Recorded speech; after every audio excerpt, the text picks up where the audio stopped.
Panginoon si Jesus mula sa Galilea at lumapit kay John sa ilog ng Jordan upang siya'y bautismuhan niya. Datapat ibig siyang sansalain ni John na nagsasabi, kinakailangan ko na ako'y iyong bautismuhan at ikaw ang naparito sa akin. Sabi sa 15, ngunit pagsagot ni Jesus ay sinabi sa kaniya, payagan mo ngayon sapagkat ganyan ang nararapat sa atin, ang pagganap ng buong katuwiran nang magkagayon, pinayagan niya siya. Ang Diyos sa magpala sa ating mga salita natin binasa tayo mga kaupo. Hallelujah, isang mapagpalang umaga sa bawat isa sa atin sa oras na ito at salamat sa Panginoon na muli nakatayo sa inyong harapan para magbahagi ng salita ng Panginoon at sa ganitong kaparaanan. Salamat sa pribilehiyong ito na pinagkaloob ng Panginoon at pinagkaloob sa atin ng ating pastor para makaambag at makapag-encouragement, magbigay ng encouragement. Sabi ko nga, hindi ako Bible study. Sa pagtuturo ay minsan hirap ako, pero ako ay mag-exhort to encourage para i-encourage about sa atin sa huli mga araw na ito. At salamat sa Panginoon at sa umagang ito, mayroon akong paksa na pinaghahandaan ilang araw na o last week pa. Ngunit habang ako nag-aaral kagabi, kahapon habang bagay nito pero di ko pa confidence na ma-share to. At may mga ilang bagay na hindi pa ganun kalinaw at patuloy nag-study. Pero ang bagay na ito ay dumating sa akin ang ganitong paksa kagabi habang nag-aaral. Pagka-uwi, galing men's fellowship, nabago ang paksa. Kaya habang pag-uwi, nanalangin sa Panginoon at bago mag-aral, magbukas na kanyang mga salita. At alam nyo, naalala ko ang paksang ito, pinaalala sa akin ng Panginoon. At sabi ko, ito yung nadama ko na i-share. At dahil ito yung na-share ko na minsan sa mga kabataan. At hindi ako, ngunit nakalimutan ko ng ilang bagay. Pero kagabi, sabi ko, may notes naman ako. Hinahanap ko yung notes na to ng paksa na dahil sa dami kong notebook dati na sinusulatan, hindi ko makita. Sabi ko, mahirap to, paano ko to may share? At kagabi pinag-aralan to at hindi ko makita yung bagay na gusto kong ano. Pero alam nyo, at ako nagpahinga, nirelax sa sarili, natulog muna. At kanina habang naghahantay sa oras sa pag-alis, nagbabasa, sa aking puso na nalangin, sa sakyan ay nagbubulay-bulay. Alam nyo, dumating ang mga bagay na inspirasyon ng Panginoon habang nasa biyahe. At habang ang mga kapatiran ay bumaba na sa sasakyan, sabi ko, Panginoon, huwag sana mawala sa isip ko itong mga bagay na inilalagay sa aking puso. At pag ito'y nawala, mahirap, di ko alam kung paano isalansan ang mga paksang ito. Kaya kanina, sa biyaya ng Panginoon, pagkababa nila, paiwan ako sa sakyan, sinulat ang mga verse na binigay ng Panginoon. At ito ang nais ko i-share sa inyo. Tulungan ako ng Panginoon dahil ito'y kanina lang. Habang paparito ay nadagdagan. Dahil sabi ko parang may mga bagay na kulang pa, pero sa ganitong bagay ay nais kong i-share sa inyo. Tulungan ako ng Panginoon, sama ko sa prayer na may direct ko ang mga bagay na ito. Sa umagang ito, nais kong pamagatan ng ating pag-usapan. Ang sabi sa 15, ngunit pagsagot ni Jesus ay sinabi sa kaniya, payagan mo ngayon sapagkat ganyan ang nararapat sa atin. Ang ganapin ng buong katuwiran na magagayon, pinayagan niya siya. Ito ay sa panahon ang ating paksa na pag-uusapan, ang salitang ditong payagan sa iba ay pahintulutan. Atin pag-usapan ng isang paksa na ang kahalagahan ng pagpapahintulot. Napakahalaga, brothers and sisters, sa ating panahon, ano ang pinapahintulutan natin sa ating mga buhay. Sa mundo na ating kinabubuhayan, mayroon lamang dalawang uri na tumatakbo sa ating mundo. Ang bagay ng kalooban ng Panginoon at ang bagay na gawa ng kaaway. At sa bawat isa sa atin, ang ating mga pagpapasya, ang ating mga sarili, saan natin pinapasakop o kanino natin pinapahintulutan ang ating mga buhay. Ang katawang ito ay maaring gamitin ng Panginoon. Ang katawan nito ay pwedeng gamitin ng Panginoon para sa kanyang kalooban, sa kanyang salita, sa kanyang ministry, sa kanyang mga bagay para sa kapurihan ng Panginoon. Pero ang katawan din naman ito ay pwedeng gamitin ng kaaway para sa mga bagay ng kasalanan. At ang kapahintulutan ng pagpapahintulot ng isang tao ay ito'y napakahalagang bagay sa kanyang buhay. At kapag ang pagpapahintulot, kagaya ng ating Panginoon, ang ating Panginoon bago siya mag-ministry, pero ang Panginoon alam niya kung bakit siya nabuhay sa mundong ito. Alam niya ang purpose ng Panginoon, ng Diyos sa kanyang buhay. Kaya nung makita siya ni John, nung pumaroon siya kay John, sabi niya, siya'y magpapabautismo, sabi ni John, niresist siya ni John. Sabi niya, hindi ikaw, hindi ako magbabautismo sa iyo. Sabi niya, ako ang dapat iyong bautismuhan. Natila si John ang kalooban ng Diyos sa ating Panginoon ay gusto niyang pigilan. Pero dahil ang Panginoon, alam niya ang kalooban ng Panginoon, alam niya ang salita ng Panginoon, alam niya ang bagay na kanyang gagawin, sabi niya, pahintulutan mo ngayon. Bayaan mo muna na bautismuhan mo ako dahil ito ang kalooban ng Ama sa atin, na sundin ang kanyang salita.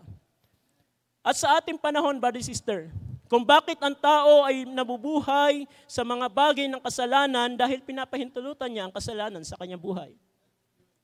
At kung ano ang pinapahintulutan natin bilang believer, brother sister, napakahalaga na alam natin ang salita ng Panginoon. Alam natin kung ano ang kalooban ng Panginoon.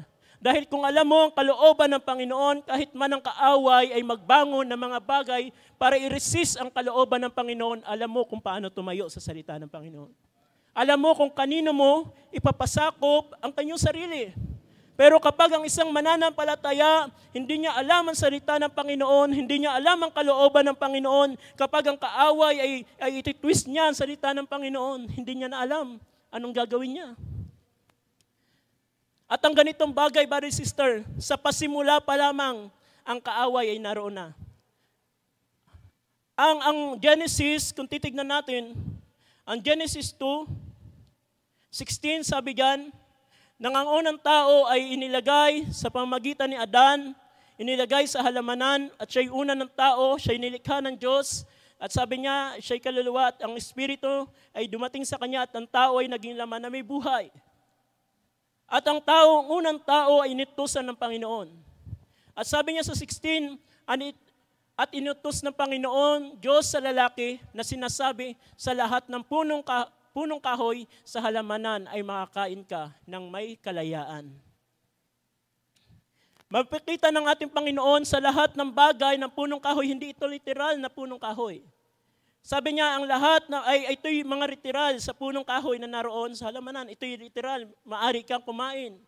Ito ang magiging kanilang pagkain sa lahat. Pero ang 17, datapwat sa kahoy ng pagkakilala ng mabuti at masama ay huwag kang kakain, sapagkat sa araw na ikaw ay kumain, yaon ay walang pagsalang mamamatay ka. May kita natin sa pasimula pa lang, ang Diyos ay mayroon ng kautusan na inilagay sa tao. At ang tao ay nasa kanyang pagpipili. At alam niyo ba, ang tao sa panahon ni Adan, ang tao ay hindi nakakaalam sa mga bagay na masama. Pero mayroon ng pahayag sa kanya, wala siyang kamalayan, unconscious sa mga bagay ng kasalanan. Hindi niya alam ang mga bagay ng kasalanan. Ang alam niya lang, dahil siya espiritu nilikha, nakawangis ng Diyos, ang kanyang buhay ay kung ano lamang ang kalooban ng Diyos. Ngunit sabi niya, kapag kumain ka ng pagkakilala na mabuti at masasama, ikaw ay mamamatay. Kundi sa panahon na sila'y gagawa ng isang bagay, magpapasya ng isang bagay, mabubuksan ang kanilang mga mata sa mga bagay ng mundong ito. Kaya ang sabi ng Genesis 2:3, sabi niya, sabi niya 3:2, at sinabi ng babae sa ahas, sa Tagalog ahas, pero sa pagbabasa natin, serpent ito. Kasi yung naging ahas siya sa panahon na siya kinurse na ng Panginoon. Kaya kapag sinabi natin ahas, gumagapang na to. Pero alam natin, ang serpent ay isang uri siya ng hayop na kagaya ng tao na sumasalita. Alam na natin ang mga bagay na yan. At sabi niya, at sinabi ng babae sa serpent, sa bunga ng punong kahoy, sa halamanan ay makakain kami. May knowledge ang babae. Pakinggan nyo. Alam ng babae ang kung ano ang sinalita ng Diyos, pero dahil sa kakulangan ng kanyang kaunawaan, dahil ang salita ay dumating kay Adan. Sa 3, datapwat sa bunga ng punong kahoy na nasa gitna ng halamanan ay sinabi ng Diyos, huwag kayong kakain niyaon, ni huwag ninyong hihipuin, baka kayo'y mamatay. May salita ba ang Panginoon na huwag niyong hihipuin sa pasimula? Wala siyang salita, pero saan kumuha ang ganitong kaisipan si Eva? Walang iba kundi sa serpent na siyang lagi nakakausap. At anong sinabi ng serpent? At sinabi ng serpent sa babae, gamitin ka ng serpent, huwag na ahas. Sa babae, tunay na hindi kayo mamatay. Tignan nyo yung pagtitwist ng kaaway. At kapag ang isang tao hindi niya alam ang salita ng Panginoon at wala siyang kaalaman, hindi siya founded sa salita ng Panginoon, madali i-twist ang salita ng Panginoon para ang isang mananampalataya ay akala niya ito'y kalooban ng Panginoon, pero hindi niya alam na ang kaaway pala ang gumagawa na sa kanya. At kapag hindi natin alam ang mga bagay na ito, maaari tayo mahulog. Di natin alam, naglilingkod tayo, pero ang pinapasakop na pala natin ng ating sarili sa mga bagay, hindi na ng kalooban ng Panginoon, kundi sa kalooban na ng kaaway. At sabi diyan, sapagkat talastas ng Diyos na sa araw na kayo'y kumain niyaon, ay madidilat ang inyong mga mata, at kayo'y magiging parang Diyos na nakakakilala ng mabuti at masama. Anong binubuksan sa kanila ng kaaway? Anong inaalok sa kanya ng kaaway? Ang mabuksan sila na makakilala ng mabuti at masama. Dahil sa panahon ni Eva at ni Adan, ang nag-iira lamang sa kanilang kaisipan ay ang mga bagay na mabuti na gawa ng Diyos. Pero dahil ang kaaway ay nakapasok kay Eva, dito nabuksan ang kamalayan nila sa mga bagay ng kasalanan. Sabi ng 6, at nang makita ng babae na ang bunga ng punong kahoy ay mabuting kanin at nakalulugod sa mga mata at kahoy na mananasa upang magpapanta sa tao, ay pumita siya ng bunga niyaon at kinain at binigyan din na niya ang kaniyang asawa kasama niya at ito'y kumain. At nadilat kapwa ang kanilang mga mata at kanilang nakilala sila'y mga hubad at sila'y tumahi ng mga dahon ng puno ng igos at kanilang ginawang panagpi. Nung mabuksan, nung makita nila, nung madaya ang babae ng kaaway, dito nabuksan ang kanilang kamalayan sa mga bagay ng kasalanan. Nung panahon ng kasalanan na hindi pa nakakagawa sa kanila, sila'y hubad, walang damit, pero wala sa kanilang mali siya. Pero nung panahon na ang kasalanan, nung panahon mabuksan ng kanilang mga mata, nakita nila na sila'y hubad. At anong nangyari sa bagay nito, brother sister, ang unang tao na ang Panginoon ay naipag-fellowship sa kanila sa 8, nung ang Panginoon ay marinig nila ang boses ng ating Panginoon, sabi niya, sila'y tumago. At sabi ng Panginoon, kumain ba kayo ng punong kahoy na pagkakilala na mabuti at masama? At dito nabuksan ang mata, ang kaunawaan nila sa mga bagay ng mabuti at masama. At ito ang dahilan, brother sister, kahit sa ating panahon, ito ang kalalagayan. Ang panahon natin ngayon ay nariyan ang kasamaan. Bukas tayo sa mga bagay ng kasalanan, kasamaan. Bukas tayo sa mga bagay, nakikita natin ang kasalanan. Nakikita natin ang mga bagay sa mundong ito. Pero kapag tayo hindi founded sa salita ng Panginoon, maaari tayong mailigaw sa ating mga buhay. Dahil kinakailangan natin malaman ang salita ng Panginoon para mayroon tayong panlaban sa kaaway. Dahil kung hindi natin alam ang salita ng Panginoon at hindi tayo aware sa kalooban ng Panginoon at hindi tayo nagiging sensitive sa mga bagay ng gawa ng kaaway at gawa ng Panginoon, yan ang dahilan kung bakit may mga mananampalataya kahit naglilingkod sila pero ang kanilang buhay pa rin ay kuminsan ay nadadaya ng kaaway. At ito yung gustong gawin ng kaaway. At sa panahon ng ating Panginoong Hesus, sa Matthew, gusto muli i-twist ng kaaway ang salita ng Panginoon. Gusto niya muli na nabaliktarin ang salita ng Panginoon. At ang kanyang nilapitan ay ang ating Panginoong Hesus. Ang ating Panginoong Hesus, nung siya'y nabautismuhan, siya'y pumaroon sa isang bundok para mag-ayuno ng 40 days and 40 nights. At nung matapos siya mag-ayuno, ang kaaway ay lumapit sa kanya at siya'y tinukso.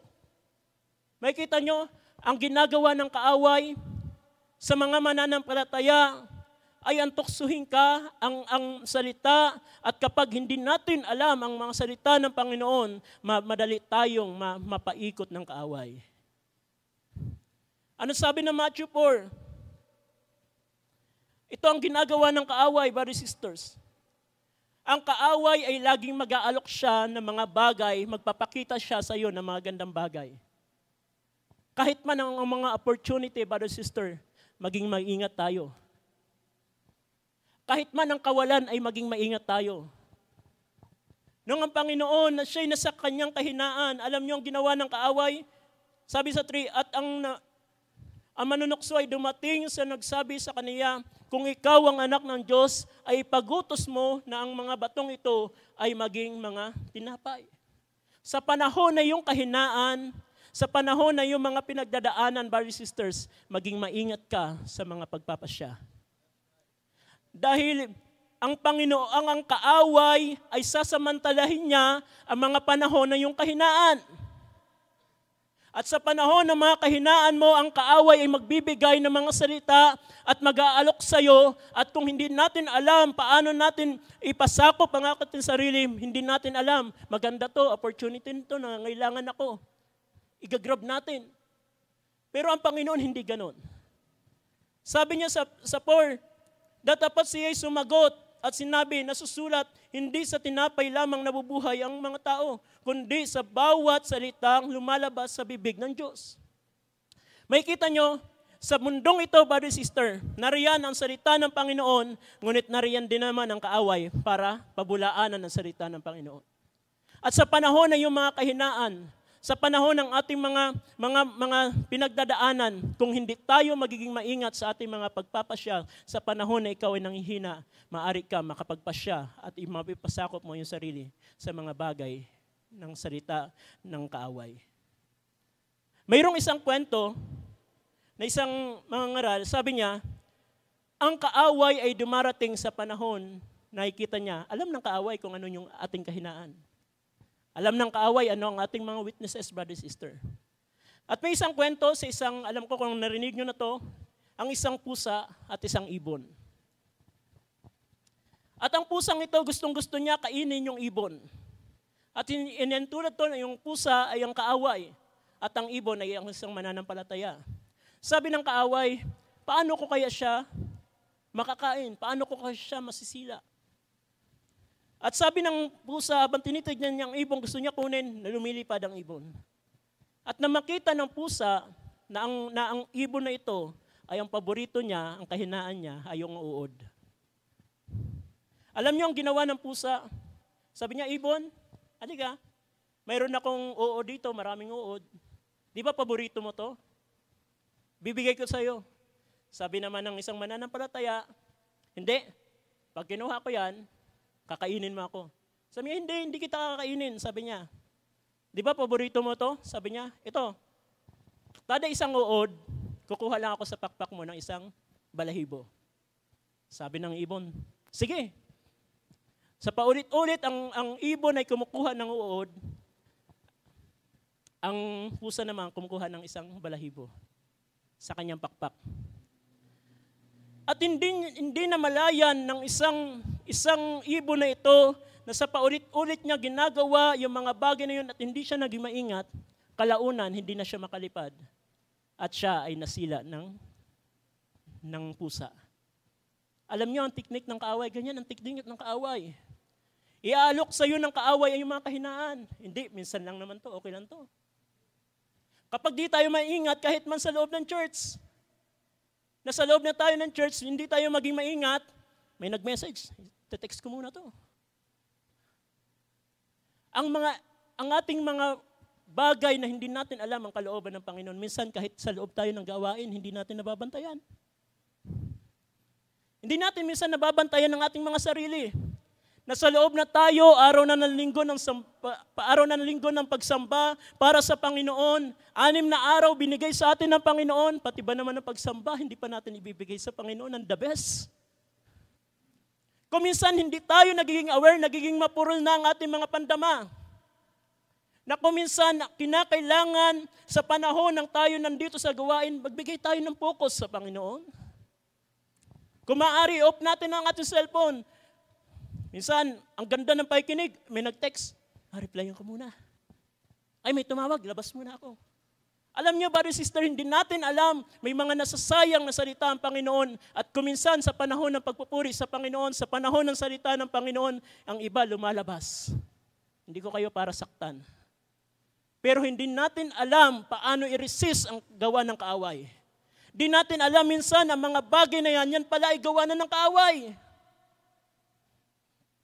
Kinakailangan natin maging aware. Kahit man sa loob ng panambahan, kuminsan, ang ganda na ng salita ng Panginoon, ang ganda ng gawain, pero kapag ang damdamin ay hindi na tama, at kung minsan hindi na tayo naging aware kahit man sa loob ng gawain, nagchat-chat, nagpe-Facebook. Brother, sister, maraming panahon tayo para sa mga bagay na yan. Minsan naubos pa doon yung oras natin sa buong araw. Pati ba naman ang ilang oras lamang para sa gawain ng Panginoon, di natin maibigay? Sometimes, hindi tayo nagiging aware. Hindi mo alam, yan ay sila na ng kaaway. Sabi niya, kahinaan mo to, di ba? Ito. Gusto ko yan, kuha siya ng balahibo. Hindi niya alam na kalaunan, ang kagalakan ng mananampalataya ay nawawala na pala sa gawain. Kuminsan, present tayo sa gawain, pero ang ating kaisipan ay nasa labas. Brother, sister, ang pag-resist, ang hindi mo pagpapahintulot sa isang bagay ay ang pag-resist mo sa bagay nito.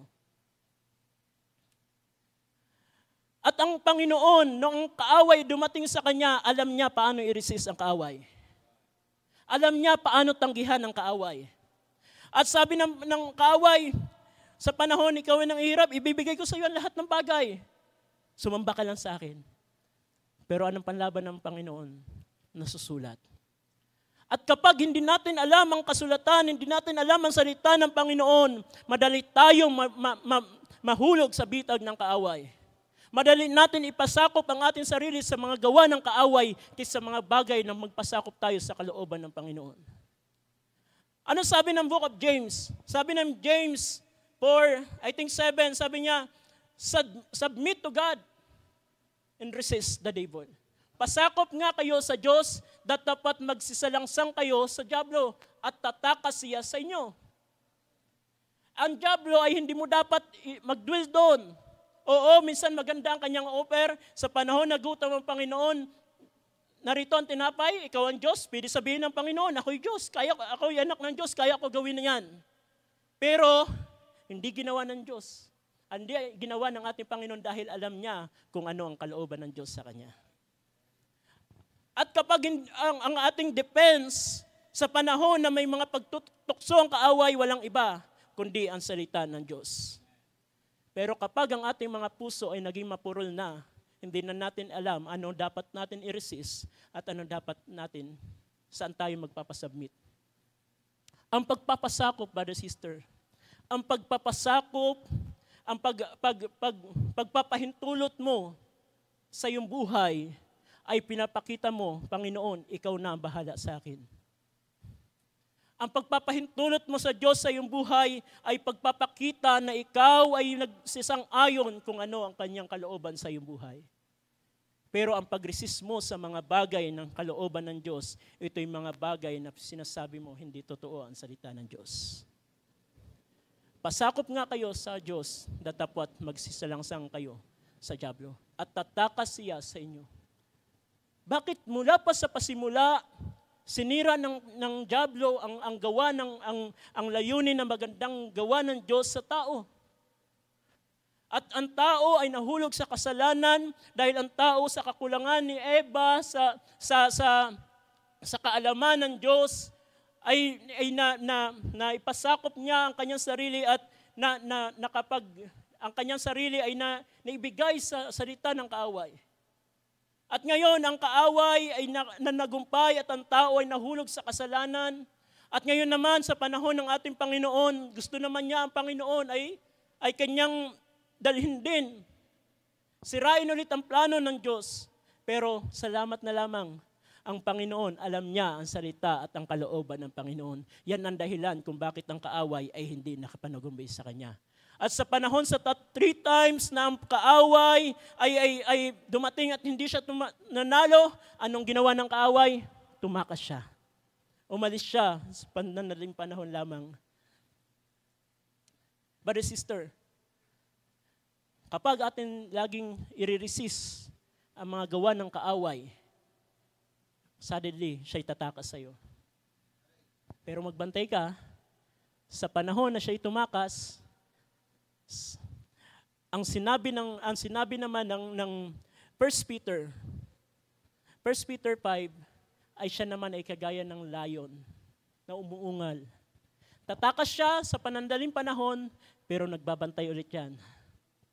Nagbabantay muli siya na ang mga mananampalataya ay kanyang masila. Magbabantay muli siya, ano sabi ng 1 Peter, ating bisahin? 1 Peter 5, 8, sabi doon, kayo'y mga mapagpigil, kayo'y maging mapagpuyat. Ang iyong kalaban na dyablo na gaya ng layong umuungal ay gumagala na humahanap ng masisila niya. At ito, brother, sister, sa ating panahon, yan ang gawain ng kaaway. Ang gawain ng kaaway, sabi ng Panginoon, ang kaaway ay pumarito. Anong purpose niya? Para magsira, magpuksa at magwasak at magpatay. Pero naparito ang Panginoon para magbigay buhay. Pero anong pinipili ng tao sa ating panahon? Ang Panginoon ay nag-aalok ng buhay, pero mas pinipili nila ang mga bagay na kanilang kagustuhan. Ang alok ng Panginoon ay ang buhay, siyang daan, siyang katotohanan. Ang kaaway ay naparito para magwasak, magbuksa. Yan ang dahilan, maraming tao sa sanlibutan ng kanilang mga buhay ay makikita mo mga wasak na tahanan, mga tao na kahit gaano kayaman, nagpapakamatay dahil sa mga bagay na depression. Pero ang tao sa labas, ang talatang ito ay hindi sa kanila ng mga nasa labas. Ang talatang na yan ay sa mga tao na sumasampalataya sa ating Panginoon. Ang mga tao sa labas yan ay kanya na. Kanyang nadaya na. Hinahayaan na yan. Pero nakapokus siya sa mga believer. At kapag ang believer ngayon ay hindi siya naging maingat sa kanyang buhay, pananampalataya, kahit araw-araw tayo, lagi tayo nasa church, ngunit hindi natin alam ang kalooban ng Panginoon at ang salita ng Panginoon. Kuminsan, hindi natin nababantayan ang ating sarili. Ang ating pagpapasakop, ang ating pagpapahintulot pala, akala natin ng Panginoon, pero ito pala ay ang kalooban ng kaaway. Dahil ang kaaway ay hindi siya papayag. Lagi niyang sisirain ang magandang plano ng Diyos sa ating buhay. Lagi niyang sisirain ang mga bagay na yung dinidesire. Yan ang dahilan kung bakit minsan may desire na nilalagay ang Panginoon. Gusto ko gawin ng Panginoon, magbasa, manalangin. Gusto ko minsan na magpuri sa Panginoon. Gusto ko minsan na gawin ito sa Panginoon. Pero kapag nasa gawain tayo, minsan experience natin, di ba? Kapag nagagalak tayo sa gawain, Panginoon, magdi-decide ako, gagawin ko na to, Panginoon. Pag-uwi natin, pag-uwi pa lang, nakalimutan na. Bakit? Dahil ang kaaway ay nariyan. Ang mga binhi na nilalagay sa ating mga puso ay kukunin niya. Ano yun? Ang binhi na nalagay sa batuhan ay tinutukan ng kaaway. At kuminsan nagagalak tayo sa panahon ng gawain, pero pag uwi, gusto ko gawin yan, gusto ko magbigay ng devote sa Panginoon, gusto ko ibigay ang aking buhay sa Panginoon, pero pag nasa bahay na, kung ano-ano na natin ginagawa, mahabang panahon natin, ay aminado ako sa bagay na yan. Hindi ako exempted sa bagay na yan. Pero, minsan, ang mga bagay na ito na ating nakasanayan sa loob ng tahanan, minsan, ang nakakalungkot na idadala pa natin sa panahon ng ating gawain. Brother, sister, maganda ang cellphone. Ang cellphone nagagamit natin 6 days. Pero sa panahon ng gawain, iwan mo ang cellphone mo. Kung di mo kayang hindi mag-chat, di tumingin ng mga bagay dyan, maganda pa i-off mo, Biblia na lang kunin mo. Minsan, ang dami nang binigay sa atin ng panahon. Sabi ng Panginoon sa mga alagad, hindi nyo ba kaya makipagpuyat sa akin kahit isang oras lamang? At kung sa ating panahon, hindi ba natin kaya makipagtiis ng ilang oras lamang sa gawain ng Panginoon? Kahapon nag-meeting kami. At isang bagay na yan na pag-usapan, minsan, hindi natin nakikita. Sa pagparito pa lang natin sa gawain. Debut mo ang iyong sarili. Manalangin tayo sa Panginoon. Naghantay tayo ng paggawa ng Panginoon. May pangako ang Panginoon na paggawa niya sa iglesia.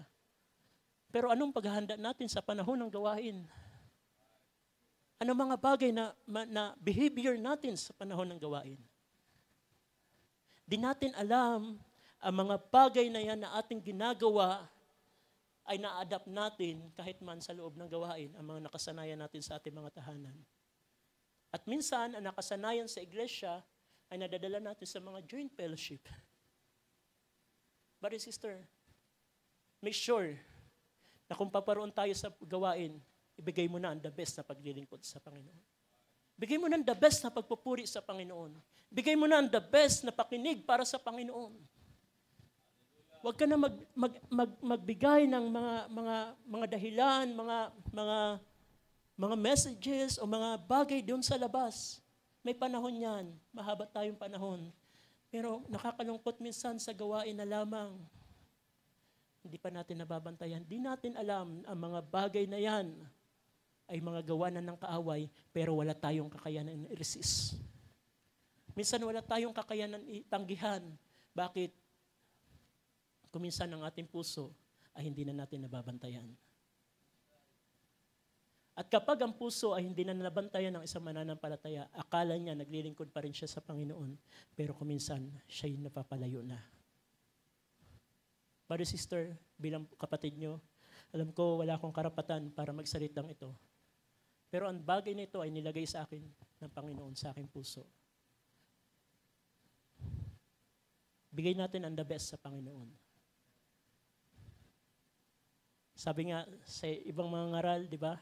Nagpuyat ka na, nagising ka na ng maaga, naggastos ka na. Magkano yung ginagastos natin papunta dito? Malayo, gigising ka na maaga, maliligo ka, maghahanda ka, and yet pagdating sa gawain, di mo pa ibibigay ang the best, sayang ang lahat ng bagay. Nagising ka na maaga, naggastos ka na, enjoy mo na ang gawain ng Panginoon. Bigay mo na ang the best sa Panginoon. Andito ka na eh. Ang mga bagay na akabalahan, hayaan mo muna yan. Sabi nga, problema, bayaan mo siya mamumblema sa kanyang sarili. Kung may mga bagay sa labas, hayaan mo yan. Sa panahon ng gawain ng Panginoon, be focused, brother, sister. Dahil hindi mo alam, sabi ng Job, ang kaaway man ay sumasama sa pagtitipon ng mga banal. Kahit sa ating ng upuan, di ko alam kung ano ang mga inuudyok ng kaaway sa inyong kaisipan. Pero kaya nyo ba i-resist? Ang sabi ng 7, ay ng 9, ISB, kung mamano natin sa easy English. Sabi dyan,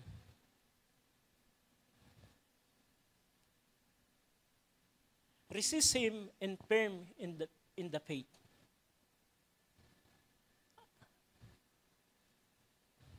Sabi yan, sa ibang salin, refuse, sa ibang salin, resist him and be firm in the faith, because you know that your brother throughout the world are undergo the same kind of suffering. Resist him. Sa panahon ng kaaway ay nariyan, sa panahon ng mga kaisipan ng kaaway ay nariyan sa iyong kaisipan, itaboy mo yan. Sabi ng Panginoon, sabi ni Brother Branham, ang ibon ay hindi mo mapipigilan dumaan sa iyong ulunan. Ano ang ibig sabihin? Ang mga kaisipan na inilalagay ng kaaway, hindi mo yan mapipigilan. Pero sabi niya, ang problem, kapag ang ibon ay dumapot sa iyong ulunan, siya'y pumugad. Yun yung problem. Ano ibig sabihin? Yung kaisipan, di mo na kayang i-resist. ang mga kaisipan na nilalagay ng kaaway, di mo na kayang sawayin. Yan yung minsan mahirap. Pero bilang mga mananampalataya, brothers and sisters, kinakailangan natin maging aware. Ano ba ang salita ng Panginoon? Saan ba natin dapat ipasakop ang salita ng Panginoon? Ang ating Panginoon noong panahon na gusto siyang sansalain ni John, sabi niya, hindi ako nararapat na magbautismo sa iyo. Ako ang kailangan mong bautismuhan. Gusto niya i-resist. Gusto niya na ayaw niya pahintulutan. Pero dahil alam ng Panginoon ang kalooban ng Ama sa kanyang buhay, sabi niya, pahintulutan mo ngayon. Sabi niya, gawin muna natin to. Ito napakaganda, brother sister. Kapag alam natin ang salita ng Panginoon sa ating mga buhay, alam mo kung saan mo ipapasakop, alam mo kung sino ang papahintulutan mo sa iyong buhay. Ngunit kapag ang salita ng Panginoon ay kulang tayo at hindi natin alam, yan ang dahilan hindi natin kayang i-resist. Hindi natin kayang tanggihan ang mga kaisipan na nilalagay ng kaaway. Pero kapag tayo ay natuto at naging founded sa salita ng Panginoon, kaya natin i-distinguish ano ang mga bagay ng salita ng Panginoon at ano ang mga bagay na hindi kalooban ng Panginoon. Matututunan na natin magpahintulot, alam na natin kung sino ang papahintulutan natin sa ating buhay at alam na natin kung sino ang i-resist natin sa ating mga buhay. Dahil ang panahon na ating kinabubuhayan ay panahon na ang kaaway ay patindi ng patindi. Sabi nga sa mga pangaral, hindi lang nagdo-double time ang kaaway, siya'y nagti-triple time. Alam niya ang panahon niya ay malapit na. Alam niya ang panahon ng paghatol sa kanya ay malapit na. At hindi siya papayag na siya lamang ang paparusahan. Yan ang dahilan kung bakit ang kaaway ay kagaya ng isang lion. Sa ibang salin, sabi nun sa 8, sa ibang salin, sabi niya, think seriously and watch carefully. Ano sabi niya? Think seriously and watch carefully. Isipan niyo to at magbantay kayo ng mabuti. Carefully. Be ready because your enemy, the devil, walk about like a lion. At may close parenthesis, a big wild animal. Anong pinagdiinan ni Apostol Pablo? Hindi lamang kagaya ng lion, kundi isang malaking animal na he is like a lion that makes Lord noses. He is looking for someone that he can eat. Ito ang ginagawa ng kaaway sa ating panahon. At kapag hindi tayo naging mapagbantay at hindi natin pinantayan at hindi natin malaman ano ba ang salita ng Panginoon na dapat kong pahintulutan sa aking buhay? At ano ba dapat ang aking mga gawa na dapat kong gawin sa paglilingkod sa Panginoon? Hindi natin kayang i-resist. Kaya sabi ng 9, na siyang labanan ninyong matatag sa inyong pananampalataya.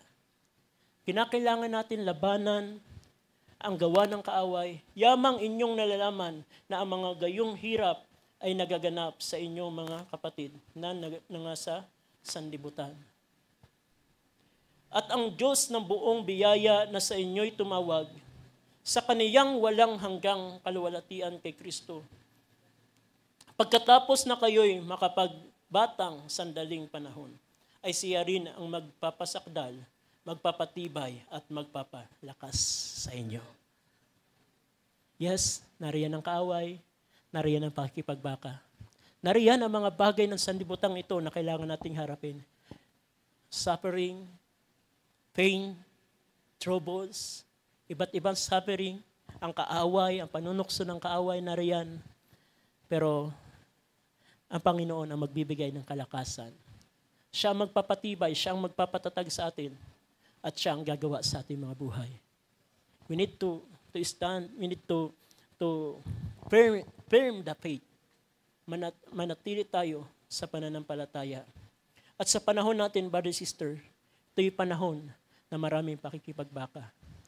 At ito din yung panahon na maging serious tayo sa mga gawain ng Panginoon. At ito din ang panahon na kinakailangan natin malaman ang salita ng Panginoon. Dahil ang pinanlaban ng Panginoon sa kaaway ay walang iba, kundi ang salita ng Panginoon. At kapag hindi natin alam ang salita ng Panginoon, hindi tayo makakatayo sa lahat ng gawa ng kaaway. But salamat, mayroong Biblia. Mayroong cellphone na nariyan ng Biblia. Kahit saan ka man, nagtatrabaho ka man, di mo man dala ang Biblia mo, may mababasa ka. Sa tahanan natin, pwede tayo manalangin. May panahon tayo. Pero kung minsan, nagkukulang tayo. Pero kung gusto natin tumatag sa pananampalataya, kung gusto pa natin na lubusan may ipasakop natin ang ating mga buhay at ating pahintulutan ng Panginoon, kinakailangan natin, alam natin kung ano ang salita ng Panginoon. At alam natin kung ano ang kalooban ng Panginoon. Nang ang Panginoon, alam niya ang kalooban ng Panginoon, makikita natin mula sa pauna, sa kanyang bautismo, ay sinunod niya ang Panginoon. At kahit man sa Book of John, sa ministry ng ating Panginoon, at sa Book of John, sabi niya, hindi ako ang gumagawa nito, kundi ang Ama na gumagawa sa akin. Alam niya at pinasakop niya, pinahintulutan niya mismo ang Diyos sa kanyang buhay. At kapag ang Diyos ay lubusan natin papahintulutan at sasabihin natin, Panginoon, bahala ka na, aking papahintulutan sa aking buhay, isinusuko ko sa iyo lahat, at ikaw ang aking papahintulutan sa aking buhay. Kayang gumawa ng Diyos ng mga dakilang bagay. Ang kinakailangan lamang natin, willing ka ba na pahintulutan ang Panginoon sa buhay natin? At kung willing tayo na magpahintulot sa Panginoon, then bigay natin ang seriously, ang pagsiseryoso sa paglilingkod sa Panginoon sa huling araw na ito. May mga paggawa ang Panginoon sa huling mga araw na ito. But, brother, sister, kinakailangan ka ng Panginoon. Hindi makakagawa ang Panginoon sa kanyang, kaya ng Diyos na gumawa ng kanyang makapangyarihan, pero gusto ng Panginoon ng partnership. Gagawa ang Panginoon sa pamagitan ng buhay ng bawat isa na handa magpahintulot sa kanyang buhay. Purihin ang Panginoon, ating palapakan ng Panginoon. Hallelujah. Tayo manalangin. Dakilang Diyos, purihin ka sa oras nito. Salamat sa iyong biyaya at kalakasan. Salamat sa iyong pag-ibig, kagandahan loob. Sa oras nito, Lord God, tunay na ikaw ang siyang Diyos na nakakaalam ng lahat ng bagay. Ikaw ang Diyos na nakakaalam ng aming mga buhay. Kung may mga pagkukulang man kami, mga kapabayaan sa aming paglilingkod, salamat, Lord God. Mayroon ka mga pagpapaalala, mayroon ka mga salita, Panginoon, para kaming ituwid, turuan, upang kami muli, Panginoon, ibangon sa paglilingkod sa iyo. Sa oras na ito, Panginoon, ang mga bagay na iyong kalooban sa aming buhay ay nais namin pahintulutan. Tulungan mo lamang kami, Panginoon. Alam mo ang aming mga kahinaan, alam mo ang aming mga pinagdadaanan. Ngunit sa iyo kami nagtitiwala na ang Diyos na siyang tumawag sa amin, ay siya'y magpapalakas, siya'y magpapatibay hanggang sa pagparito ng aming Panginoon Jesus. Wala kami magagawa, Panginoon. Marami kami mga witnesses sa aming mga buhay. Ngunit sa kabila na yon, Panginoon, nakikita namin ang iyong biyaya na siyang tumutulong, nagtuturo sa amin para lumakad pa na naayon sa iyong kalooban. Lahat ng kapurihan, ng kaluwalhatian, ang buong pagpapasalamat, ibinabalik namin sa iyo, Lord God, at sa mga bagay nito na aming mga salita na aming pinag-usapan. Kung may mga salita man na hindi ko kayang ipaliwanag, expound ng tama dahil sa kakulangan ng kaalaman ng iyong lingkod. Ngunit ang bagay nito na aking ginawa, bayaan mo ikaw mag-expound nito sa puso at kaisipan ng mga anak mo, Panginoon. At kung may mga labis man na pagsalita, Lord, ipagpatawad mo at bayaan mo mga salitang ito, Lord God, ay tumulong at magbangon sa amin ng isang desire, Panginoon, na lubusan ka namin pahintulutan sa aming mga buhay. Lord, ang kapurihan ng kaluwalhatian, ang karangalan, ay binabalik namin sa iyo sa pangalan ng Panginoong Kristo Jesus. Amen. Amen. Ating palapakan ng Panginoon. Hallelujah. Nice to be like sa ating MC. God bless you, brother.